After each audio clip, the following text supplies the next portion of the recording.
Satu Nasional TV kini hadir menyuguhkan segala berita, di antaranya politik, ekonomi, hukum, megapolitan, pendidikan, kesehatan, daerah, seni budaya, kuliner.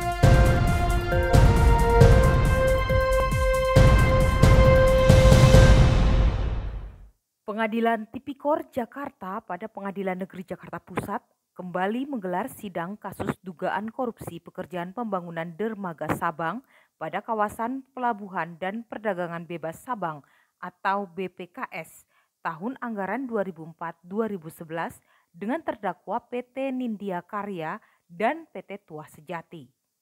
Sidang yang dipimpin Ketua Majelis Hakim Susanti Arsiwibawani menghadirkan saksi ahli dari BPK Kristianto Arinugroho. Yang mulia, dalam sidang hari ini kami menghadirkan saksi dari Bapak Kristianto Arinugroho, kata Jaksa KPK M. Asri Irwan di Pengadilan Negeri Jakarta Pusat pada Kamis 9 Juni 2022. Dalam persidangan, Jaksa KPK M. Asri Irwan menanyakan kepada ahli Kristianto Arinugroho tentang indikasi adanya penyimpangan dalam proyek pembangunan dermaga Sabang yang mengakibatkan kerugian keuangan negara. Saudara ahli, berapa hasil perhitungan kerugian negara yang dilakukan tim auditor BPK dalam pekerjaan pembangunan dermaga Sabang pada kawasan Pelabuhan dan Perdagangan Bebas Sabang atau BPKS tahun anggaran 2004-2011? Tanya jaksa. Silakan perwakilan dari para terdakwa. Masing-masing klausul kontrak tiap tahunnya.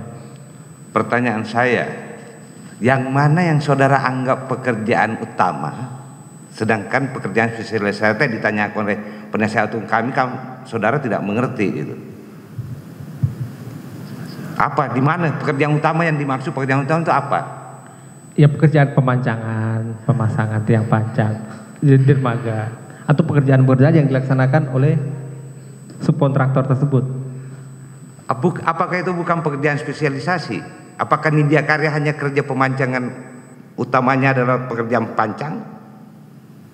Jadi kami melihatnya awalnya dari proses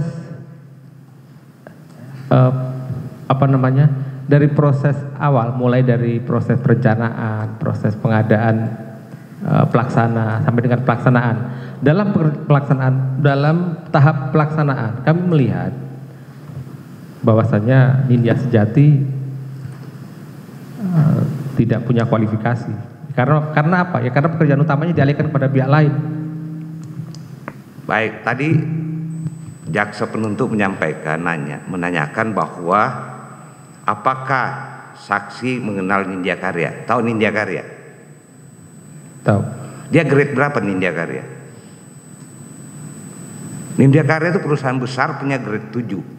Punya keahlian khusus untuk semuanya. Pertanyaannya, apakah saudara tahu itu?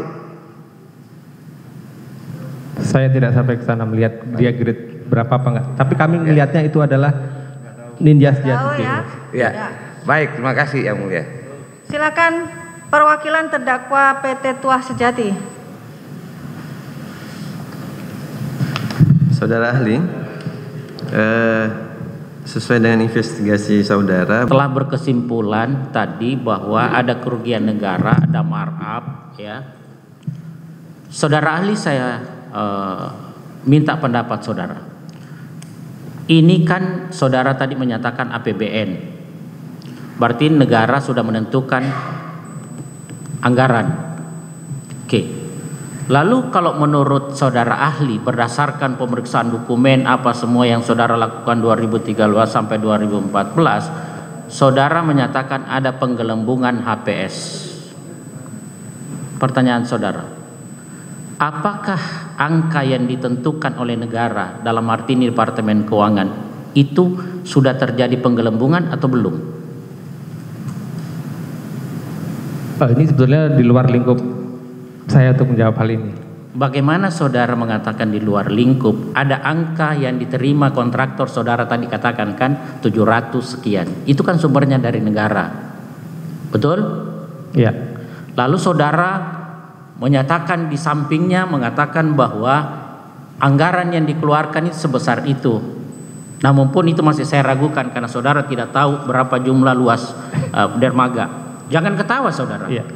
Saudara ahli, jangan ketawa. Ini persidangan serius. Dan saya tanya saudara, menurut keahlian saudara, pertanyaan saya tadi, anggaran yang ditentukan oleh negara, lalu Anda datang memeriksa setelah proyek selesai, itu hanya 400 sekian. Ada kerugian 300 sekian. Di mana letak kesalahan? Apakah di kontraktor, pelaksana, ataukah di pemilik proyek, ataukah memang di negara? Keberatan Yang Mulia. Coba dibuka lagi slide-nya. Penyimpangan tadi. Yang penyimpangan 1, 2, 3. Nah, itu di tahap apa? Apakah penyimpangan ini kemudian mengakibatkan perhitungan saudara yang sebagaimana tadi dijelaskan metodenya, kemudian menyimpulkan ada 330 berapa miliar tadi, itu akibat dari ini, akibat adanya penyimpangan 1, 2, 3 ini. Iya, benar Yang Mulia. Nah, dibalik sekarang pertanyaannya, masih belum mengerti jawabannya saudara penasihat hukum? Yang saya tanyakan Yang Mulia, ini kan ada budget anggaran yang sudah ditentukan oleh negara Yang Mulia. 700 sekian tadi itu. Slide-nya dibuka, coba. Nah, ini Yang Mulia, 700 sekian itu kan dari negara.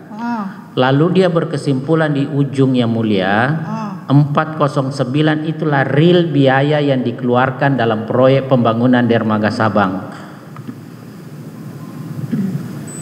Terus? Lalu pertanyaan saya Yang Mulia, penentuan angka yang keluar dari negara, lalu BPK datang mengatakan 409, itu yang kami tanyakan Yang Mulia. Di mana sisi dia berkeyakinan bahwa angka 4,9 itu adalah angka real yang digunakan dalam membangun dermaga Sabang. Mundur lagi. Coba satu kali lagi aja dijelaskan. Itu aja Yang Mulia, cukup kalau itu sudah dijawab. Satu kali lagi aja dijelaskan. Baik, izin Yang Mulia, saya menjelaskan munculnya angka 409 Yang Mulia, betul ya? Itu ya. Baik. Jadi untuk menghitung berapa nilai real yang dikeluarkan oleh Nindya Sejati, kami menghitung seluruh pengeluaran, seluruh pembayaran yang dilakukan kepada subkontraktor dan seluruh biaya-biaya yang operasional yang dikeluarkan oleh Nindya Sejati. Inilah hasil penghitungan kami, 435 miliar,89. Selanjutnya, inilah layar pertama berapa nilai pekerjaan dermaga Sabang. Selanjutnya hasil pemeriksaan ahli dari ITS. Atas pertanyaan jaksa KPK, saksi ahli Kristianto Ari Nugroho menyebut kerugian negara mencapai 313 miliar rupiah. Berdasarkan hasil perhitungan tim audit dalam proyek ini ada kerugian negara sebesar 313 miliar 345.745.535 rupiah, ujar saksi ahli. Lebih lanjut, Kristianto menyatakan Nindya Sejati tidak layak mendapatkan keuntungan dalam proyek pembangunan dermaga Sabang karena banyaknya penyimpangan-penyimpangan, sehingga keuntungan yang diperoleh Nindya Sejati sebesar 313 miliar dihitung BPK sebagai kerugian negara. Dalam LHP kami sesuai dengan tujuan pemeriksaan bahwa ada penyimpangan dalam pekerjaan dermaga Sabang. Nindya Sejati tidak layak mendapat keuntungan karena memperoleh pekerjaan tersebut dengan cara yang tidak wajar. Kemudian dalam pelaksanaannya pun dia mengalihkan pekerjaan pada pihak lain sehingga laba atau keuntungan yang diperoleh Nindya Sejati sebesar 313,3 miliar kita abaikan. Dan itulah yang kita anggap sebagai kerugian negara, ujarnya. NK Nindya Karya sebagai mengaudit investigasi NK juga. Dalam hal ini terkait dengan restitusi pajak ya. Bapak yang tanyakan terkait dengan restitusi pajak. Begini, karena kan yang menjadi terdakwa dalam perkara ini adalah Nindya Karya. Tadi saudara sudah terangkan bahwa yang saudara periksa itu adalah KSO Nindya Sejati. Pertanyaan saya, apakah saudara dalam mengaudit investigasi itu juga memeriksa NK? Tidak, jadi yang kami periksa adalah Nindya Sejati. Nindya Sejati saja, bukan KSO. NK ya, baik. Kemudian saudara pernah datang ke lapangan, ke proyek tersebut? Pernah. Pernah. Apa yang saudara lihat di sana? Itu tahun berapa?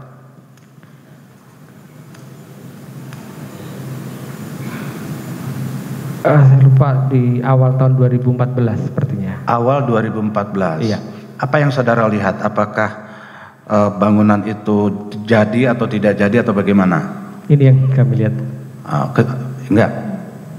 Saya bertanya sama saudara, tidak perlu tunjukkan ke situ karena direkam juga nih Pak. Ya. Apa yang saudara lihat? Apakah bangunan itu jadi atau tidak jadi? Iya, jadinya seperti inilah yang kami lihat, jadinya seperti ini. Jadi ya.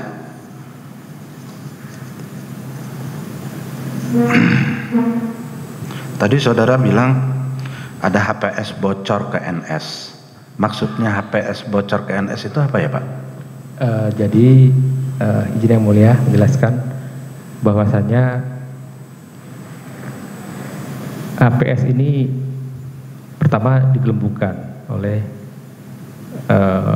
PPK.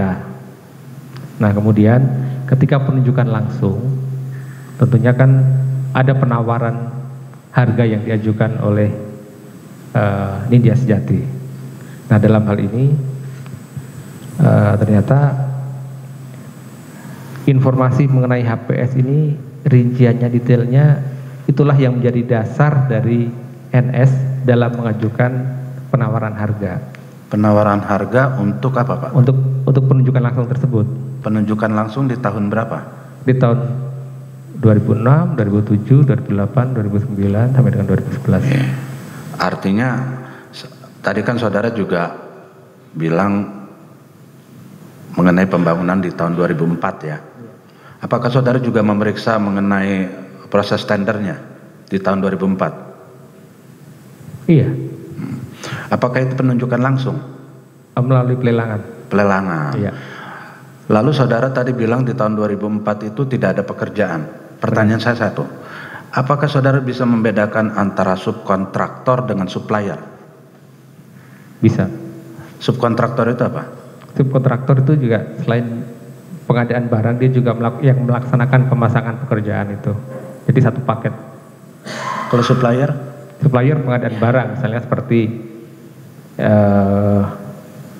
beli apa sih, semen atau, nah itu supplier. Bagaimana? Kurang dengar saya. Untuk subkontraktor ini mulai dari pengadaan barang sampai dengan pemasangannya. Ya. Dan itu ada kontraktualnya. Seperti itu. Kalau supplier? Kalau supplier hanya pengadaan barangnya saja. Di tahun 2004 saudara bilang tidak ada pekerjaan ya? Iya. Saudara tahu dari mana? Dari resume BAP yang kami terima. Resume BAP. Resume siapa Pak? Ada sebetulnya dalam laporan kami. Apa yang ini ada di sana.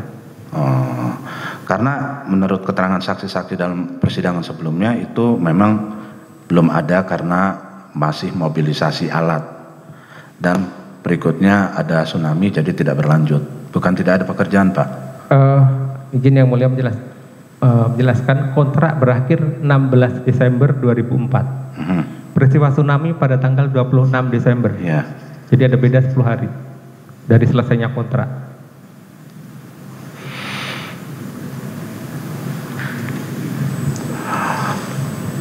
Pada saat saudara mengaudit investigasi, apakah saudara juga memeriksa adanya konsultan pengawas dalam proyek tersebut?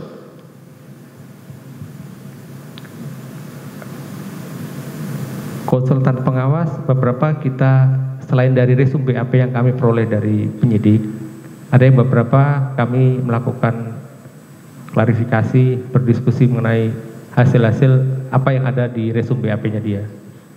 Lebih pada klarifikasi. Lebih pada klarifikasi. Betul.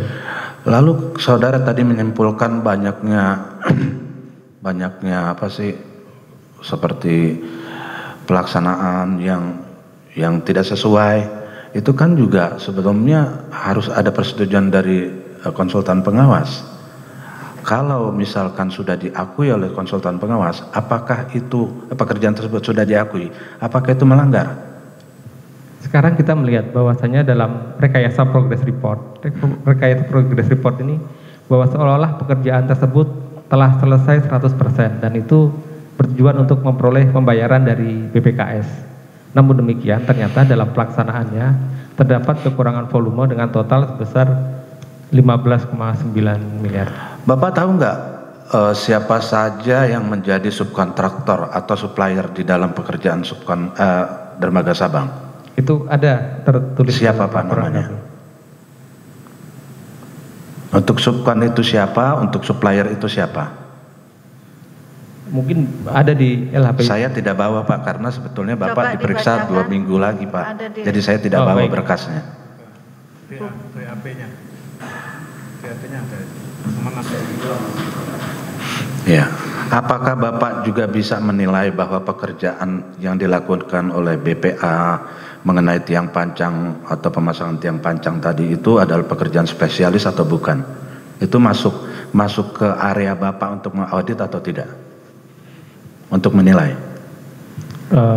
Tidak. Tidak. Jadi saudara tidak bisa menilai itu apakah spesialis atau bukan pekerjaannya ya?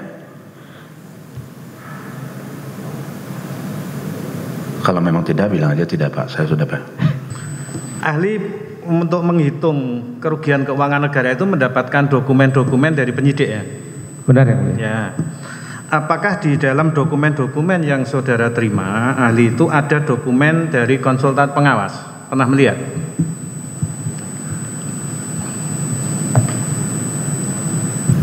Ada dokumen dari pengawas. Coba saya ada yang mulia. Ada ya? Ada. Tapi secara rinci saudara bisa menerangkan? Kalau secara rinci saya sudah ingat lagi yang mulia. Enggak ingat ya, tapi ada di situ. Ada. Kalau kemudian dengan PHO atau FHO, ada enggak?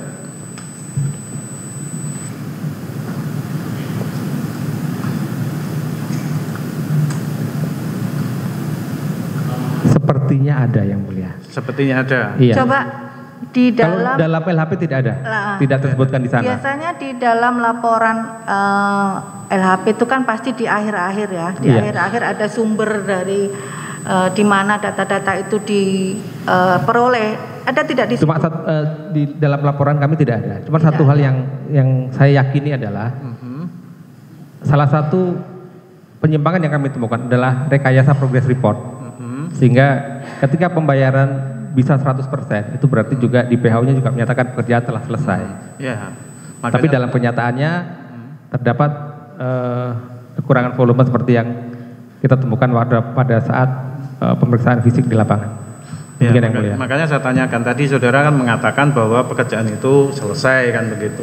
Apakah itu kemudian didukung dengan PHO atau FHO, ada enggak kan gitu. Tapi setahu saudara ada ya? Ada. Tapi itu tidak ada dalam LHP. Nah, kemudian saya ingin coba saudara menjelaskan, tadi kan kita sebut-sebut ada Nindya Sejati JO gitu. Benar. Ya. Siapa sih Nindya Sejati JO itu sebetulnya? Kalau dari dokumen-dokumen yang saudara baca itu adalah joint venture atau joint operation antara Nindya Karya dengan PT Tuas Sejati. Joint operation antara Nindya Karya dengan PT Tuas Sejati. Nah, kemudian terkait dengan legal standing. Dalam sidang ini, PT Nindya Karya diwakili oleh Haidar Akarim selaku Direktur Utama PT Nindya Karya Persero. Sedangkan PT Tuas Sejati diwakili Muhammad Taufik Reza sebagai Direktur Utama. Perbuatan kedua korporasi ini, kata jaksa, dilakukan bersama-sama dengan Heru Sulaksono selaku kuasa Nindya Sejati Joint Operation atau JO sebagai penyedia barang dalam proyek pembangunan dermaga bongkar Sabang Ramadhani Ismi almarhum selaku PPK pada Satuan Kerja Pengembangan Kawasan Perdagangan Bebas dan Pelabuhan Bebas Sabang dalam kegiatan proyek pembangunan dermaga bongkar Sabang tahun anggaran 2006-2011. Keduanya telah diputus bersalah oleh pengadilan dan telah berkekuatan hukum tetap.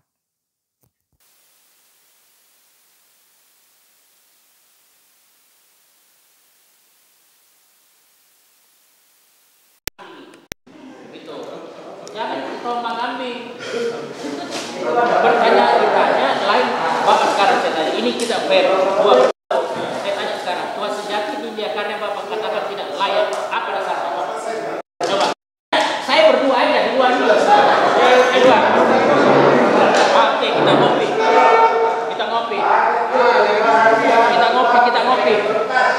Kita ngopi. Saya menantang ini bagus sekali karena dia bisa menilai perusahaan orang layak atau tidak layak. Kenapa ada begitu?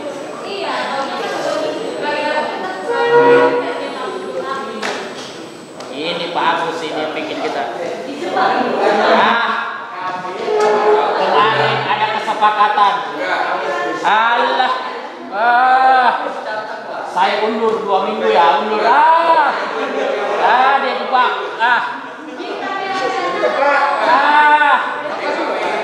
Tidak ada bos, tapi kita sudah sepakat 2 minggu lagi. Ini ahli, tak boleh begitu.